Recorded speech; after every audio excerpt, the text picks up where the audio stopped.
యాక్చువల్‌గా madam plot కొనాలా? Flat కొనాలా? అనే కన్ఫ్యూజన్ చాలా మందిలో ఉంటుంది. సో ఏది కొంటే ఫ్యూచర్ ఉంటుంది అనేది చాలా మంది డౌట్. సో అట్లాంటి వాళ్ళు మీరేం చెప్తారు?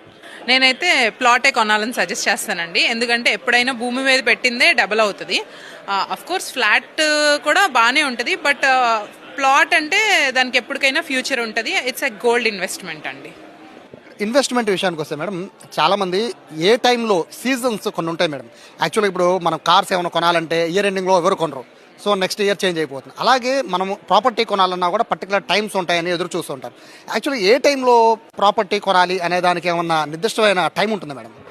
జనరల్గా అలా అయితే ఏమి ఉండదండి. కాకపోతే బిఫోర్ ఫినాన్షియల్ ఇయర్ ఎవరైతే వాళ్ళు ఫ్లాట్ కానీ ప్లాట్ కానీ తీసుకుంటారో వాళ్ళకి కొన్ని జిఎస్టీ బెనిఫిట్స్ అవన్నీ అయితే ఇంక్లూడ్ అయ్యి ఉంటాయి.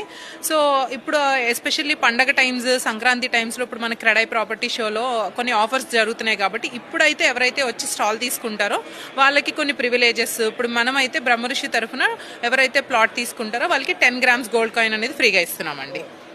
సో ఈ టైంలో వాళ్ళు కస్టమర్స్ వచ్చి వాళ్ళు ఈ ఆఫర్ని యూజ్ చేసుకుంటే వాళ్ళకి డబల్ ద బెనిఫిట్. యా ఇప్పుడు రాజధానిగా అమరావతి డిక్లేర్ అయిపోయింది. సో ఇక్కడ ప్రాపర్టీ కొనడానికి ఇతర రాష్ట్రాల నుంచి కూడా పెట్టుబడి పెట్టడానికి చాలా మంది వస్తూ ఉంటారు. ప్రాపర్టీ కొనడానికి వస్తూ ఉంటారు. సో మన ప్రాపర్టీకి సంబంధించి అంటే బ్రహ్మర్షి ప్రాపర్టీకి సంబంధించి ఎక్కడెక్కడ ఉన్నాయి మేడం వెంచర్స్ ఎలా? సో మన ప్రాజెక్ట్స్ వచ్చేసరికి 3 ప్రాజెక్ట్స్ అండి. 2 వచ్చేసరికి ఎలైట్ ప్రాజెక్ట్స్, ఆ 2 కేసరపల్లిలో జరుగుతున్నాయి. ఇంకొక ప్రాజెక్ట్ వచ్చేసరికి కంకిపాడులో అండి. కేసరపల్లిలో ఉన్న ప్రాజెక్ట్స్ ఇయర్ ఎండింగ్కి మనం హ్యాండ్ ఓవర్ చేసేస్తాము. కంకిపాడులో